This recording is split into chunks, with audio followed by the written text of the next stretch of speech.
Ano yung message nyo sa mga kagaya nyong mga kabataan? Unang-una Masasabi ko po sa mga kabataan po, huwag po silang magbabad sa gadgets po.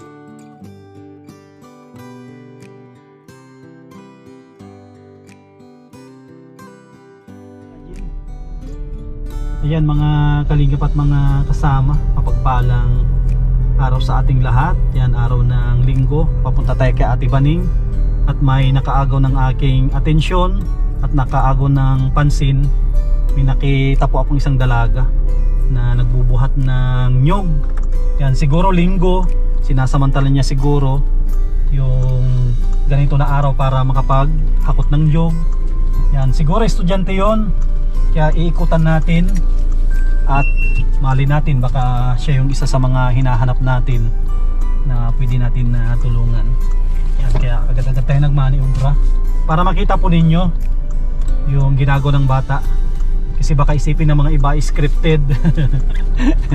Diba? Kasi maraming gumagawa ng scripted na vlog. Ito hindi ito scripted at naaktuhan ko. At yung camera natin hindi siya nakasit. Kaya dito titignan natin sa taas, aabangan natin.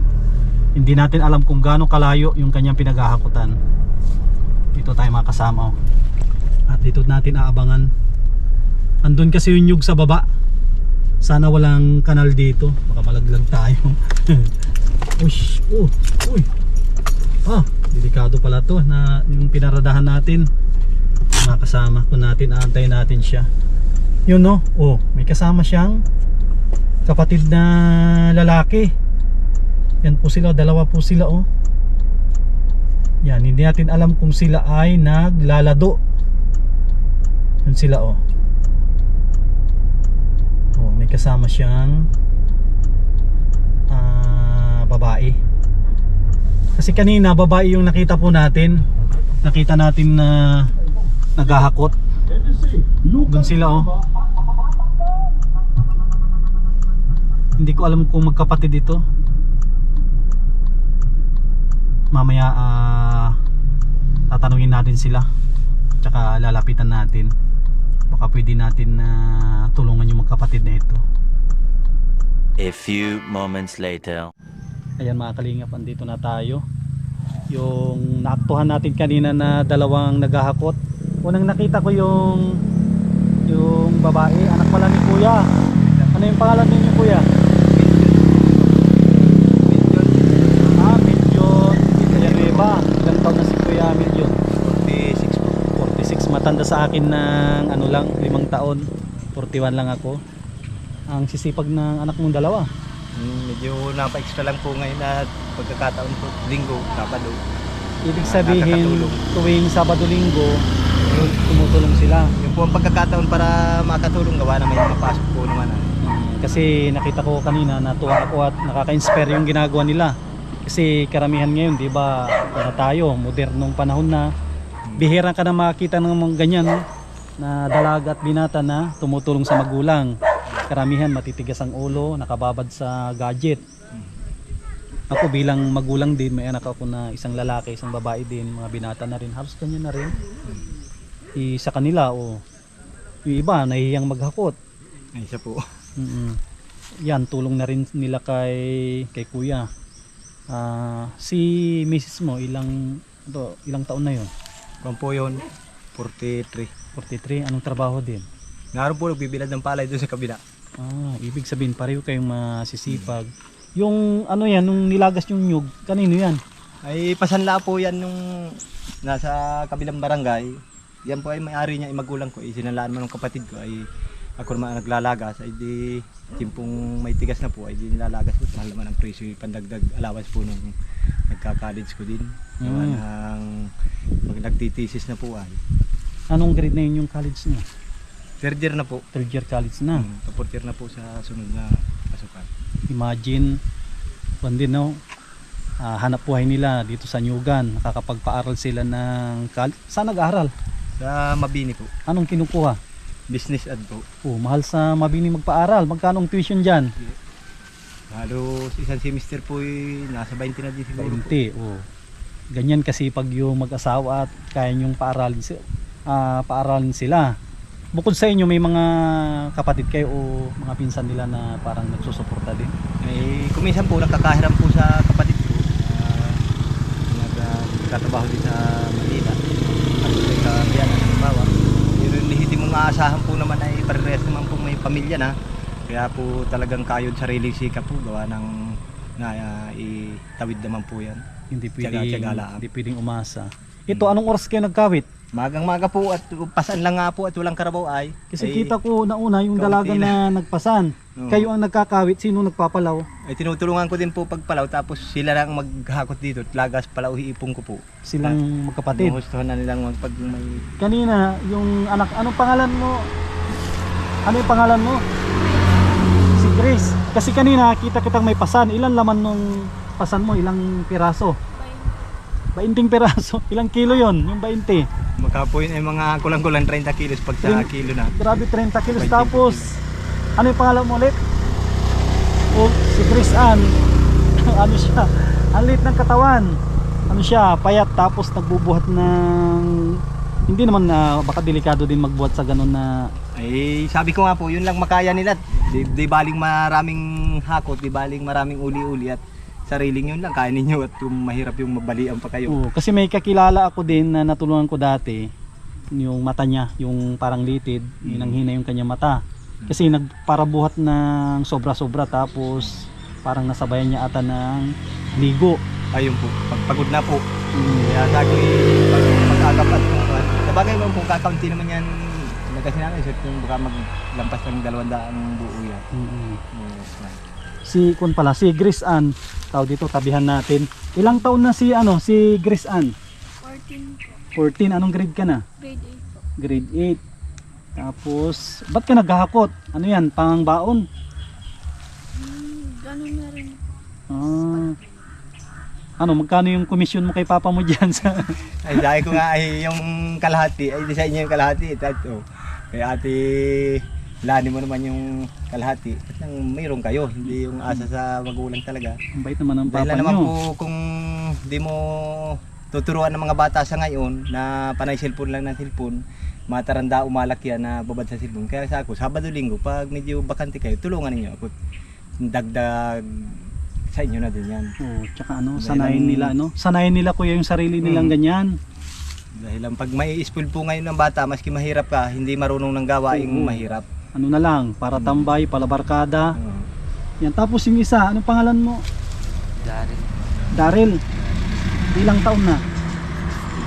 16, anong grade ka na? 12. Grade 10. Oh, kung ka pala, ano ka na, Pwede mag-graduate. po yan yun. Oh, kaya pala ano, naghahakot kayo para may ano pang gamit sa Pandagdag graduation. allowance po yan pang squad. Hmm.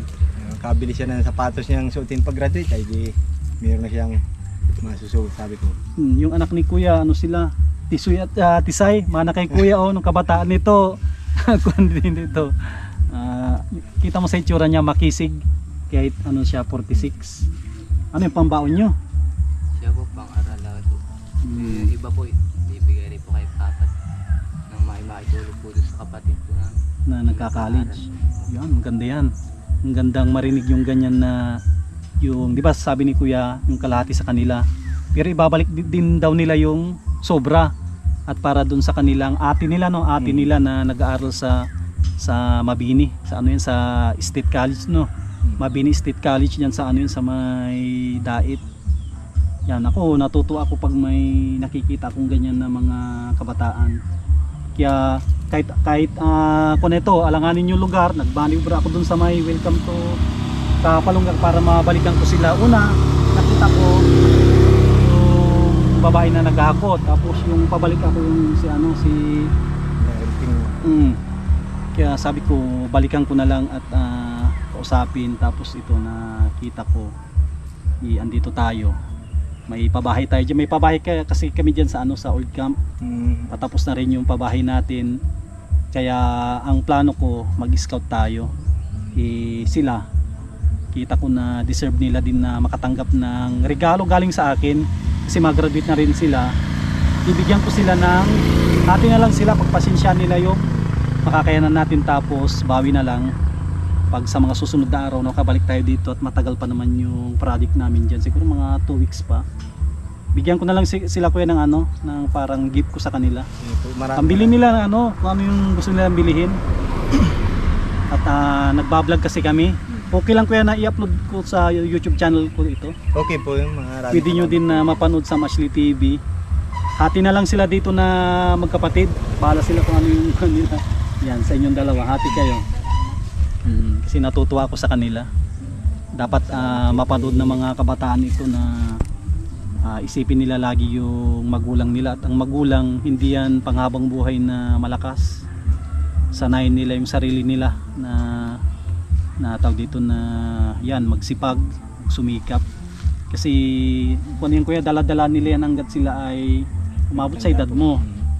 Pwede nilang ipamana sa magiging pamilya nila sa future. Yan, makasama. Ano yung message nyo sa mga kagaya nyong ano, mga kabataan? Unang-una Masasabi ko po sa mga kabataan po, huwag po silang magbabad sa gadgets po. Tumulong din po sila sa magulang nila kagaya po. Tama po yun. Si kuya, Ganun din po masasabi ko. Tumulong po sila sa magulang nila. Huwag po sila puro tambay. Yung dadahilan po nila na ang pamilya po nila ay lulong sa bisyo, maglololong na rin po sila sa bisyo. Ganun po. yan, tama yan. Ang ganda ng kuwan nila kuya. Yung mga narinig ko sa kanila, ang ganda po yun kasi sa edad nilang dyan, edad na ganyan, kung talaga yan, puro lakwat siya, puro cellphone. Yun nga po ang masasabi ko sa mga tao sa ngayon. Kung kayo may mga anak nga po ay trainingin po ninyo ang inyong mga anak sa yung sa abot na makakaya nilang gawain. Dahil lang po yan ay hindi naman para sa ating mga magulang kundi para din po sa mga anak.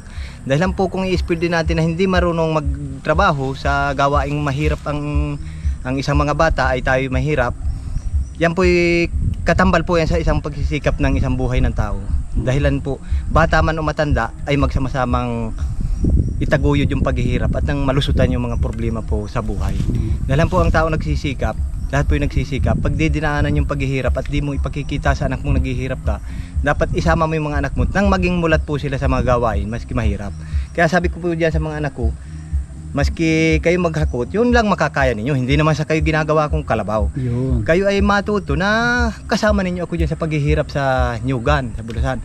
Hindi lahat ng oras ay bubuno tayo ng pang-allowance, baon. At least matuto kayo. Kaya po maipabot ko doon sa mga magulang, mga may anak. Hindi naman po masamang pagtrabahunin natin ang mga anak natin. Dahil mga nasa edad naman na yan, mga nasa school na po. Ayun nga pong anak kong elementary, sige kulot ay kung na ito yun, malit-lit yun, ay masigasig po yan dyan sa Nyugan. Maghakot din. Katulong ko yun dyan maghakot, pagpalaw. Kaya yun po ang masasabi ko. Kaya nadaanan po ninyo, maraming salamat po sa inyo. Napansin ninyong Sipag nila. Kaya Maraming salamat po sa tulong ninyo. salamat din kuya sa pagpapaunlak. Sige po. At tama yung sinabi nila na sa bahay talaga nagsisimula lahat. Yung matuto ka sa tamang asal, yung pag-uugali, yung kasipagan, kunyan na ipapamana yan sa mga anak. Kasi kung ano yung nakikita nila sa kanilang magulang, yun din yung kanilang ginagaya. Tulad nung sabi ni si kuya ni ano, sabi niya na porkit nakita mo yung magulang mo na nagbibisyo, magbisyo ka na rin. Kumbaga, kung ano yung nakikita mo sa magulang mong tama, yun ang gayahin mo. Kung ano yung nakita mong mali, wag mong gayahin at nasa tamang gulang ka na rin, di ba? Yeah, salamat sa inyong papaunlak. Ito mapanood ng mga kababayan natin. Gawin nilang inspirasyon. Kaya habang maaga po, ginagayad ko yung mga bata at kung halimbawa humina na ako, tumanda, edi maski sila hindi magtagumpay sa pag-aaral at balik tayo, back to work tayo sa paglulupa, at least marunong na pong itaguyod nila yung gawain sa isang maglulupa. At kung yan po hindi marunong maggawa ng maski sa gayang pagsaniyugan, mangmang sila, baka may sariling nyugan maski maliit, hindi nila kayang itaguyod, iuupa pa. Ay di grabe pong paghihirap ng isang pamilya. Kaya bilang po sa magulang ako, ipinakikita ko sa kanila yung gawaing tayo mahirap, matuto kayo niyan. Lumalaban ng patas. Siya po. At mahirap naman po yung tayo mahirap, mangmang tayo sa gawaing paglulupa na ano ba to o anong paano proseso, pag-iipon ng nyug, pagtatabas o paglalagas ay hindi mo alam. O ay di bilang isang mahirap ka, dapat alam mong gawain yan. Yan, tama. Magpalaw, mag-ipon ng nyog, maglagas, magpasaan. Kaya sabi ko, maski unti-unti, matututo kayo hanggang sa magkaedad kayo. Pero lalong magsisikap kayo sa buhay, gawa ng nakakaranas kayo ng hirap na gayaan. Sa bundok kayo nagkakadulas-dulas kayo. Kaya po halos nga yung anak kong panganay nagsisikap. Ngayon mga Makakapagtapos. makakaantos na din po yun ng college. Ay di, tipid nga po yun. Halos yung konsumong isang linggo, 800, college yun. Allowance, kung ano yun, tipid-tipid na lang po yun. Basta't may bigas siya ron sa boarding house Boarding niya. house. Pag makagraduate, siya Makagraduate na, siya na ang ano din. Makagraduate po siya, hindi magsusuporta. makakatulong naman na siya dito sa mga bunso niya. Bukod sa inyo, sa kanyang mga kapatid. Gawa ng hindi naman po tayo makakahingi sa mga pamilya natin. May mga kanya-kanya pong pamilya ang pinupukusan na. Dahilan talagang sipag lang at tiis at tiyaga po. Yun po Sige. masasabi ko sa pamilyang isang mahirap po.